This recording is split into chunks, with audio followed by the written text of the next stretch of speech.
From receiving a 1-year prison sentence after spraying poison on food at Walmart to facing up to 24 years in prison for live streaming pranks in a foreign country, it's not rare to see Ragebaiters learn the hard way that real life doesn't play by internet rules. My name's Ryan, and we'll be looking at Ragebaiters who f***ed around and found out, starting with Jake Paul, also known as the Problem Child. He is a YouTuber turned boxer who first gained popularity through Vine and then transitioned into long-form content on YouTube. Over the years, he built his fame by getting into controversies, but everything would soon take an unexpected turn when his behavior escalated from petty pranks to physical confrontations. On the 6th of May 2021, during a press event in Miami for the exhibition boxing match between Floyd Mayweather and Logan Paul, Jake Paul did something that he would soon regret.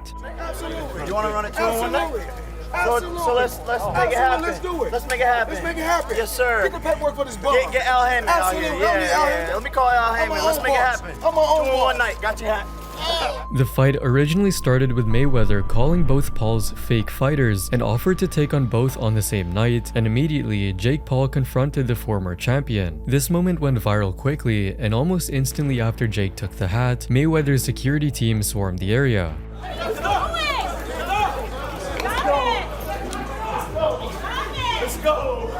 Let's go, baby!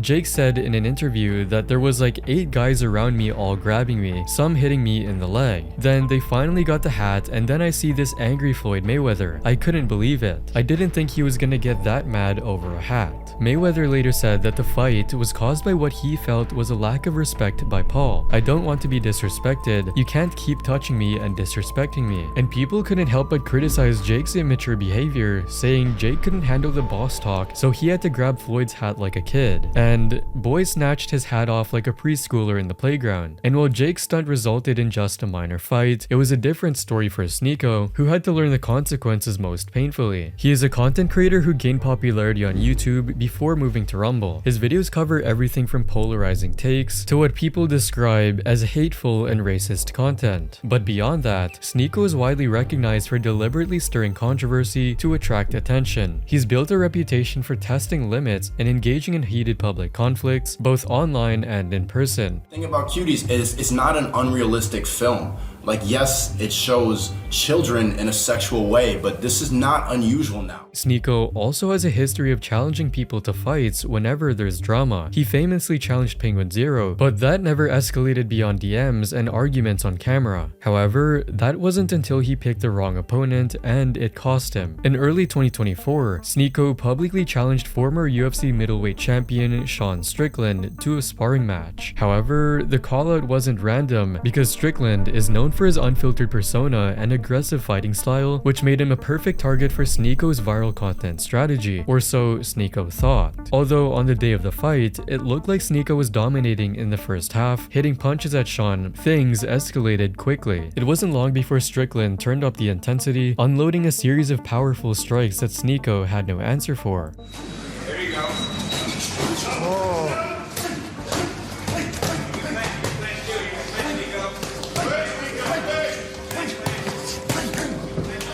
Despite the towels being thrown in, Strickland kept going, ignoring the signals to pull back, and in just 20 seconds, Sneako was bleeding from his nose. People started commenting on the beatdown, with one saying, "When the cyberbully meets up with a real bully." Things got to the point where the UFC Hall of Famer Forrest Griffin had to physically step in and stop the sparring session. Still, many felt Sneako brought this on himself, given his history of rage baiting and provoking the wrong people for a clout. Sneako is one of the biggest pieces of shit on the internet. This is cathartic, seeing him get his bitch ass humbled at least a little. Sneako needs this kind of treatment 4 times a day. Much like Sneako, the next person also ran his mouth until he ended up physically paying the price. Charleston White is a social media personality and self-proclaimed youth activist who's known for his controversial takes on gang culture, race, and hip-hop.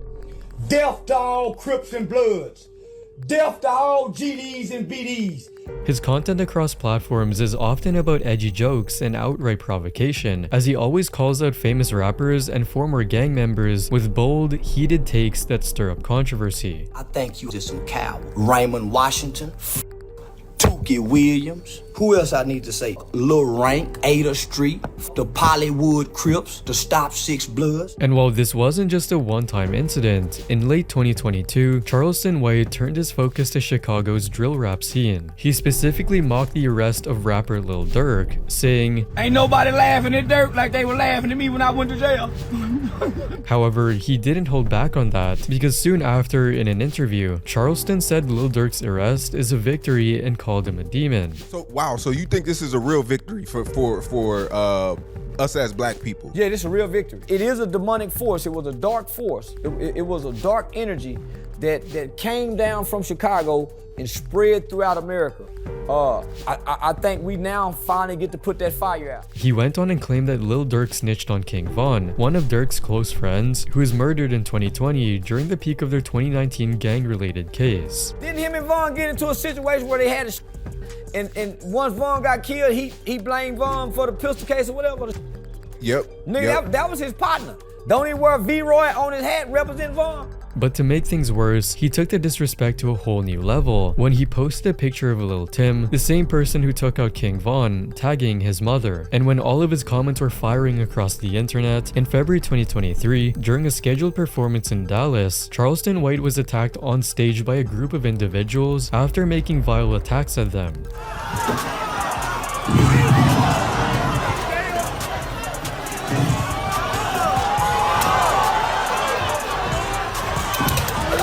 And people were quick to criticize his behavior, saying he is no different than what he criticizes. This is his way of making money and that is all. He doesn't practice what he preaches. Nah, he f***ed me up with this one. So was all the activism fake? Shit makes no sense. But while Charleston talked himself into trouble and paid the price for it, Neon pushed things even further and the fallout was just as brutal. Rangesh Mutama, better known as Neon, is a streamer who built his audience through stirring up controversy. Over the years, he's been known to fake his death and create worry among some of his fans before it was later proved to be fake. In March 2024, Neon was banned from Kick for 2 days after a live stream where he took things too far while trash talking a little kid. And on God, I'm about to dox your entire family. What's your first name, bitch? Tell me your first name, pussy. I don't give a f. You're 10 years old. I will f you in the ass until you fuck bitch. I swear to God, shut the fuck up, bitch. However, he still hadn't learned his lesson because just a month after this incident, in April 2024, Neon and his girlfriend Sam Frank were arrested in Dubai after filming in restricted areas without a permit.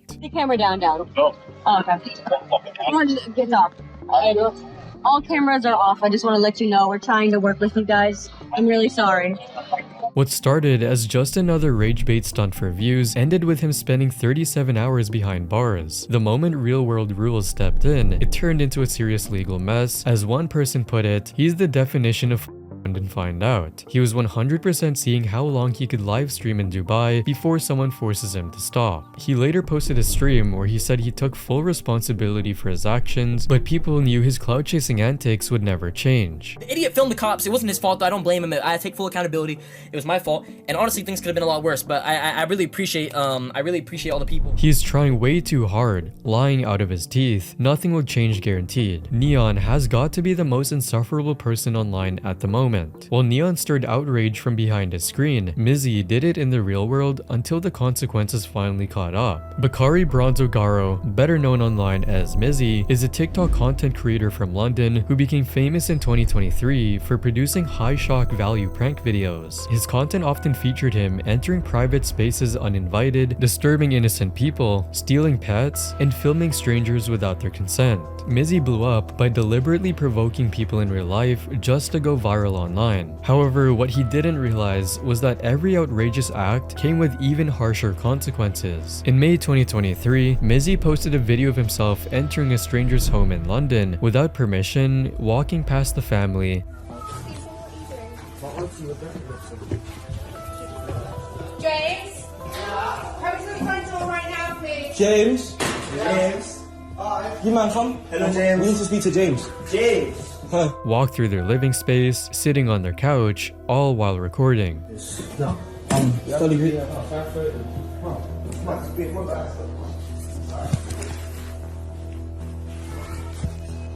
Wait, this is not what the study group is. I got kids, man. Oh, you got kids? Oh, sorry.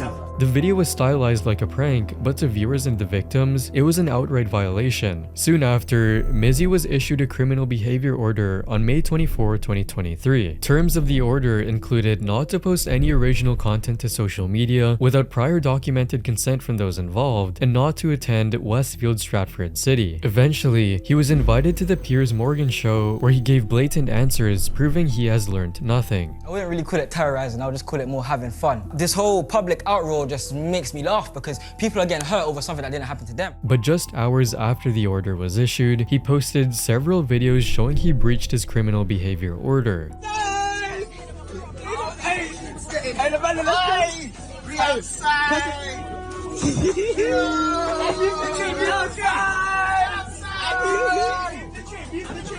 Hello, can I call the police? The people on the train!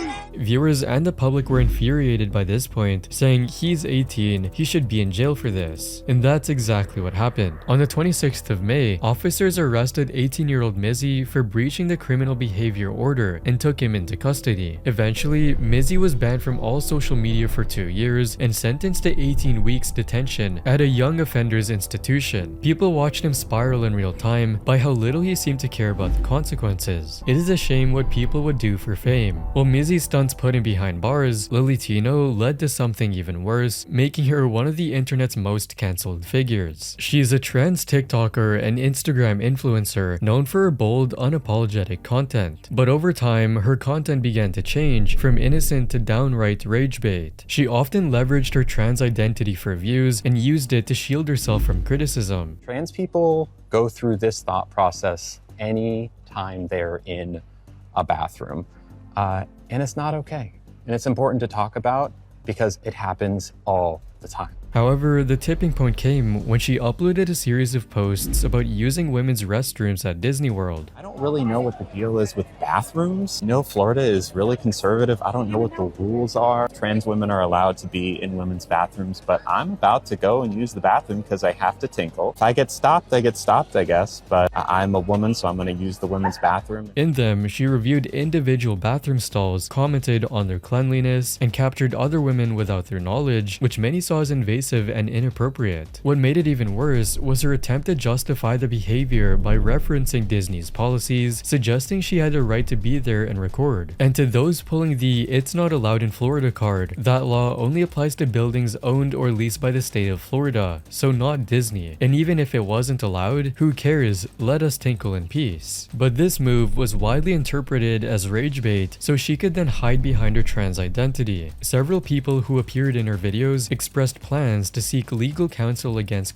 Tino for invasion of privacy and emotional distress. Multiple petitions with over 50,000 supporters emerged to call for Disney to ban Tino. Many of those supporters have shared outrage at the violation of privacy, saying women and children deserve to have a safe space, so to see a biological male in their restrooms is disgusting. The backlash got to the point where even the members of the trans community were enraged by Tino's actions, saying, "As a trans person myself, I would not feel safe around Tino, nor would I trust her around children. She's a stain on trans people's reputation, and have never seen a single person defend her actions. Get her out. I'm a trans woman myself, and I can assure you this. Tino is rage baiting. She does not represent us and is a clear reason why we look so bad. We don't claim her actions, as this isn't a trans issue and just someone being awful." And as if the bathroom incident wasn't creepy enough, Lily returned to Disney again, not caring about the risks, and posted videos about gender surgery in disturbing detail, despite knowing it's a family-friendly park surrounded by kids. I swear, we're about to get banned from Disney. Last summer, I got my cake pops removed, and the plan up until recently was to get my marshmallow wand. And she made her rage-baiting intentions crystal clear when, on May 30, 2025, she uploaded yet another video, this time back in Disneyland, almost exactly a year later. My corn dog is still intact. I'm not happy about that, but sadly it takes a long time to turn a corn dog into a inverted corn dog. Eventually, the Florida Attorney General launched a formal investigation into her conduct, and if her actions violate Florida's laws around unlawful surveillance or invasion of privacy, the penalties can include up to 5 years in prison. But Tino wasn't the only one who found out that stirring controversy on the internet can backfire fast. The next person on her list had to learn that the hard way right in the middle of a a crowd. During a DreamCon 2025 event, a man named Lil Jay mocked rapper and YouTuber DDG without knowing the real-life consequences already brewing behind the scenes. Everything reached a boiling point on May 31st, 2025, when he purposely yelled doo-doo garbage as DDG passed by with his crew because he thought it would blow up online. And while it did go viral, it did not go the way he wanted. This DDG.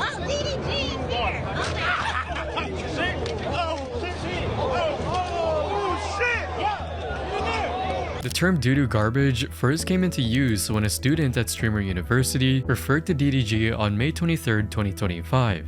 Doo-doo garbage!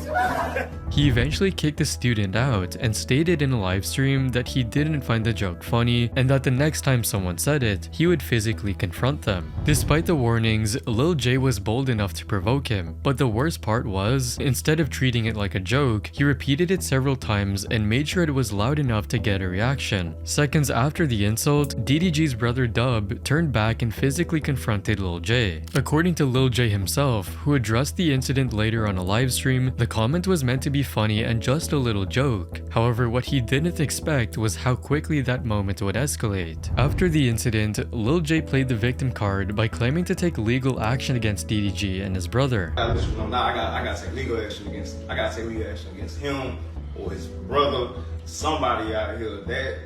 That's unacceptable.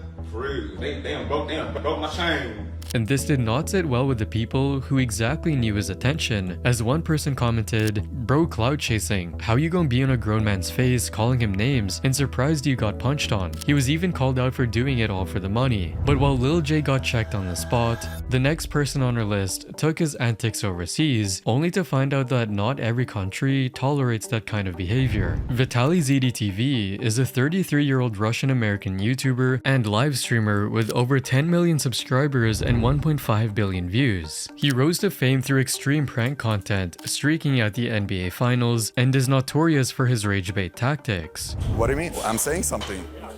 I'm saying, get up. Thank you. You're fucking jerking off. You're jerking off. Was I jerking off? Yes, you were. Yes, you were. I was not jerking off. Yes, you were. Yo, come here.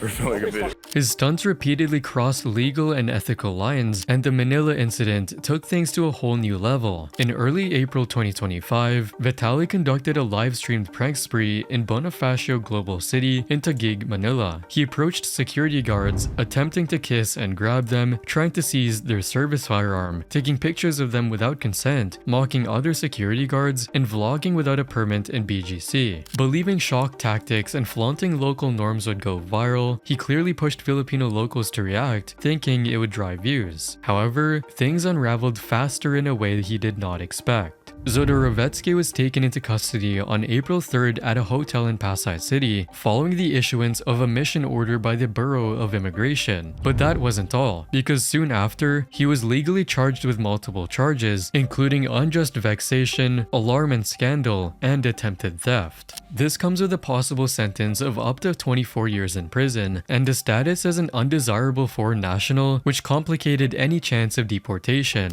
And it didn't take long for people to pour in their frustration, with one commenting, "Screw around in a foreign country, suffer their consequences, and he shouldn't be deported, keep him there and let him pay for his actions." I think I speak for everyone when I say it was a long time coming for him. His typical just joking defense landed him in a serious hole, just like this next prankster who used public disturbance for content strategy and paid the harsh price. Kyle Vasquez, known online as Tommy Tough Knuckles, is a content creator who gained popularity on platforms like TikTok and Instagram for his chaotic and often disruptive public prank videos. His content typically follows a formula designed to provoke frustration that involves dumping food in public places, fake emergencies, or sneaking into private property to catch people off guard. I'm doing the ALS Ice Bucket Challenge! I nominate LeBron James and Fetty Wap!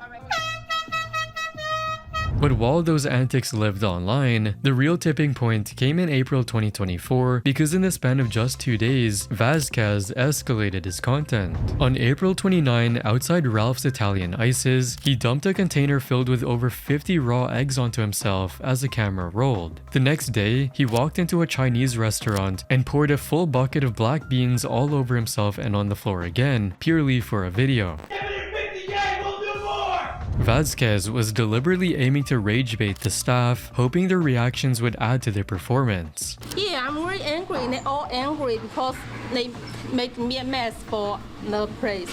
However, that wasn't the end of his actions. Just weeks later, between May 19 and 24, Vasquez tried something even riskier. Vasquez unlawfully recorded 2 private homeowners with an undercover camera in Selden and Center Reach to mock them for allowing him inside. The backlash online was immediate, with people calling him out for crossing the line too many times. Some people choose to be part of the problem, so they belong behind bars. I am so happy social media pranksters are beginning to face serious consequences. The more popular this kind of content becomes, the harsher the consequences have to be. In court, Kyle didn't exactly come off as remorseful. Instead, he lost his cool, swearing at a court officer and even trying to run out of the courtroom mid-hearing. The attitude that once fed his content now only added to the case against him. He was charged with 8 criminal counts, including dissemination of an unlawful surveillance image, unlawful surveillance, and criminal tampering. And in a final attempt to spin the situation, he launched a GoFundMe for legal fees and used his mugshot as a thumbnail. But with no apology and no accountability, his audience was not buying it. Tommy pushed boundaries and got flamed,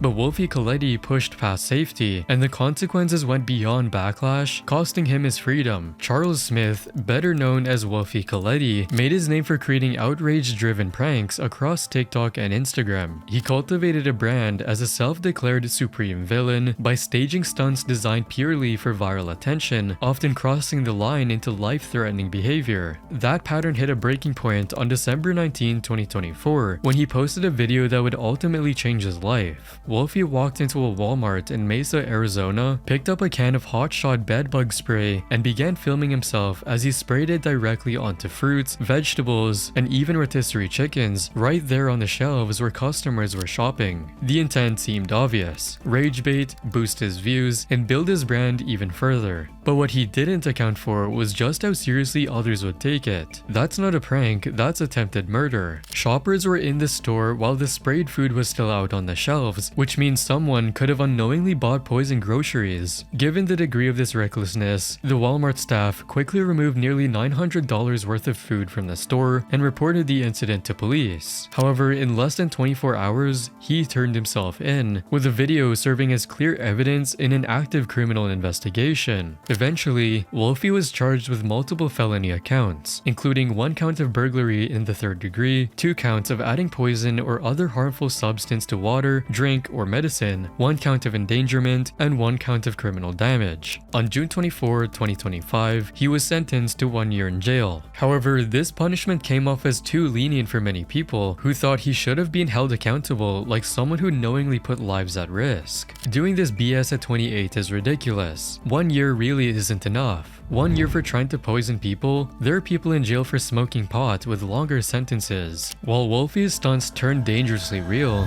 Jack Doherty's chaos came from clout chasing so hard, it slowly started pulling everything else down with him. He rose to fame through viral prank videos and over-the-top lifestyle content, flaunting luxury cars, reckless stunts, and high-energy vlogs, crossing 15 million subscribers on YouTube. But what makes him stand out is the pattern of behavior behind the content. His videos push boundaries, mixing shock and risky behavior just to get attention. Can we get that on video? Yeah, we did. Look, I'll play dead. One of the turning points came in October 2024, when Jack crashed his McLaren while reading his live stream chat in the rain.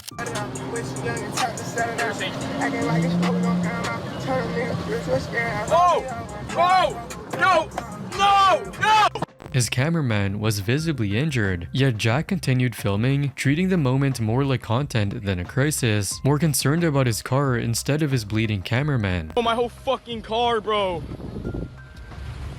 No fucking way. Oh my god, bro. The incident created public backlash, with people demanding that he should face criminal charges for this. Absolutely unacceptable, danger to the community. However, instead of stepping back, he doubled down. In November, he launched a live stream titled Buying Meme Coins Live. Alright, I'm seeing everyone making a ton of money off these meme coins, and I want in. So tonight, guys, I'm going live, and I'm buying a meme coin. I already know which one I'm buying, but all I know is I'm gonna be making straight cash, baby. So if you guys want to be a part of it, but was later caught promoting and rug pulling his own coin, McLaren coin. I'm buying McLaren coin. All right, let's go. I just bought 5 soul. He pretended to look for a coin and typed his own after a while. Afterwards, ignored everyone in the chat and was pretending to look for another coin to invest in. Stream ended a few minutes after the spike. He stalled for a while in the video while they set everything up. Later that year, he was publicly exposed by streamer Kai Cenat during a donation stunt. Jack Doherty believed that by gifting 300 Twitch subs to Kai Cenat during his Mafiathon 2 stream, he would earn a collaboration opportunity or at least be invited onto Kai's stream. Instead, Kai led him on, saying things like the following. Okay, I'm gifting Kai another 100 subs. Whoa, whoa, whoa, whoa. Is that dorky Jack? If he asks for another 100, I'm gonna... If you want to pull up to the stream, give another 100. Should I do it? Another 600. However, what actually happened was Kai basically just slammed the door in his face and took the bag. I was gonna live with Jack. We just finessed him out of 300, chat. Then came the personal collapse. In March 2025, Jack's longtime girlfriend, McKinley, broke up with him and reportedly called the police. The cops are outside of my house right now. She just called the cops on me, packed all her shit, took her car, everything. Insane. Insane, bro. In a panic state, Jack revealed how much this breakup would cost him financially. Evil, bro. Evil. She just took 500 grand a month from me. Throughout his career, Jack rarely expressed regret unless it directly affected his income. The scams, the stunts, and outbursts was just for rage bait and short-term attention. But by 2025, the audience was gone, and his videos drew just a fraction of the attention they once pulled in. If you like this video, you'll probably like these ones as well, and don't forget to subscribe.